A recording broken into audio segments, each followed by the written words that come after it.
I think it's very complicated to talk about these two kids without associating them with the two greats, Messi and Ronaldo, because we're talking about the same clubs where these two made history. These two kids seem to have a similar trajectory to the GOATs. On one hand, like Messi, Lamine Yamal came from La Masia, both left-footed players who play on the right wing. On the other hand, Endrick, like Ronaldo, speaks Portuguese, and that's it. He doesn't have a trajectory very similar to Cristiano Ronaldo's, but on the field, he shows characteristics inspired by him. First of all, let's talk about each player's position, as we have a player who is the prototype of an inverted winger, attacking both the end line for crosses and the interior space to create danger through shots or attempts to assist his teammates. In this case, I'm talking about Lamine Yamal. On the other hand, Endrick, despite occupying much of the right space, also ends up attacking and occupying a lot of the central area of the pitch, functioning as a hybrid winger/striker. Now, let's focus on Lamine Yamal. One of the things that stands out in this player as soon as you see him play, and that is currently his best attribute, is his dribbling quality, as is usual in these classic wonder kids who attract attention early on. He already has a very high level in this attribute, not only in terms of quality in take-ons, but also in his ability to carry the ball, pulling his team forward. Another metric in which he already shows a very high level is his passing quality, with solid numbers in this aspect of his game. What stands out the most in terms of this attribute in his game is his quality in medium-distance passes, and especially the passes and crosses that he makes into the penalty area, which gives him very high numbers in terms of expected assists for his position, 0.36. For comparison, Gabriel Martinelli has a value of 0.21 in this metric. What surprised me the most about Yamal is the immense defensive contribution he brings to the team when he enters the field, showing great availability and defensive quality for a winger. This is well demonstrated by the fact that he has a higher value in terms of tackles plus interceptions than Bernardo Silva, who is considered a defensive machine.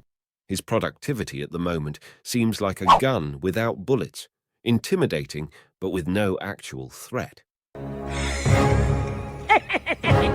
However, this is due to the small sample that we have of him playing for senior teams.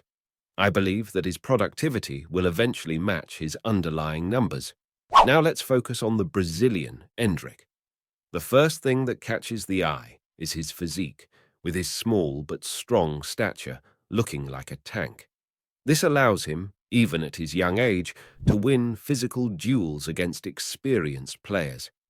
The most impressive thing about Endrick's game is his quality and propensity for scoring goals, thanks to a fusion of excellent off-the-ball movement and a super high level of finishing. I want to draw your attention for a specific statistic, which is non-penalty expected goals per shot. He currently has a value of 0.17, which is significantly higher than guys like Cristiano and Victor Osimhen. And this demonstrates the goal threat that he is. Another quality that stands out is his dribbling, like Yamal. At this moment, he shows world-class levels for a striker, but the most important thing is that his dribbles tend to be purposeful, leading to the creation of goals and shots with a super high frequency. In general, he is quite solid in terms of passing, but with room for improvement in this aspect. However, I bring this up because despite that, he already shows a high level of execution in terms of long passes, as well as making key passes and crosses into the penalty area, which usually result in assists for teammates. At the moment, in terms of output, this may not be evident, but in terms of expected assists, he has a solid value, especially for a forward of 0.11. Now, let's focus on comparing these two players. My first focus tends to be the productivity of each player, looking at goals and assists, but since there isn't a large sample of them, we have to focus on the eye test and underlying numbers. Here we can see that both have a very similar expected production in terms of goal plus assist, with most of Endrick's productivity coming from goals, while Yamal's is more balanced, showing greater ability to assist his teammates, but having less inclination towards goals. However, Both already show world-class values on this stat, having higher numbers than players like Bukayo Saka and similar to those of Victor Osimhen. In terms of being a goal threat, Endrick clearly has the advantage, although this being also a product of the different positions they both play. The Brazilian shows superior off-the-ball movement to Lamine Yamal, and if we complement this wit, his superior finishing quality. Endrick makes Yamal look like Roata Shaw's mother in this metric.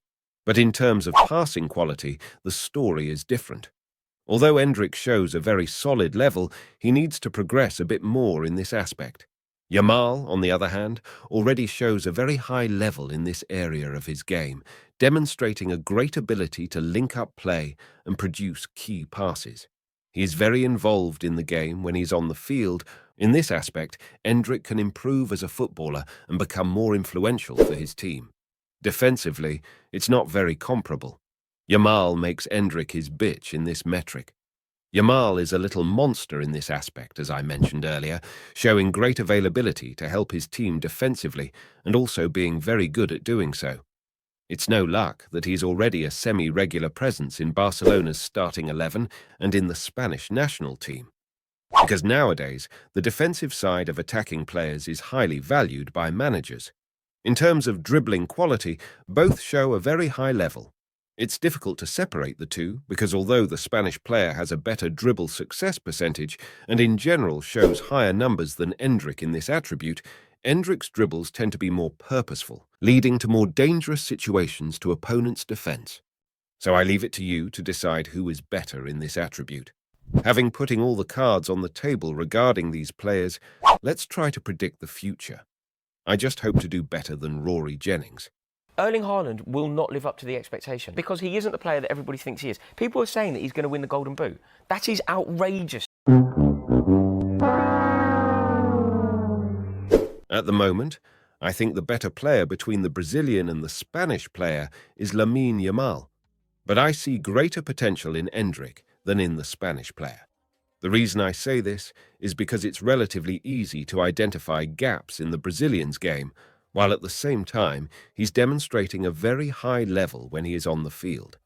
But if we can easily point out aspects in which he can improve his game, on the other hand, with Yamal, it's much more difficult to do so, giving me a clearer idea of the potential ceiling that he has. I think the Spaniard will be a player who in the next decade will be constantly in the conversation for the best winger in the world, but will not be a GOAT contender.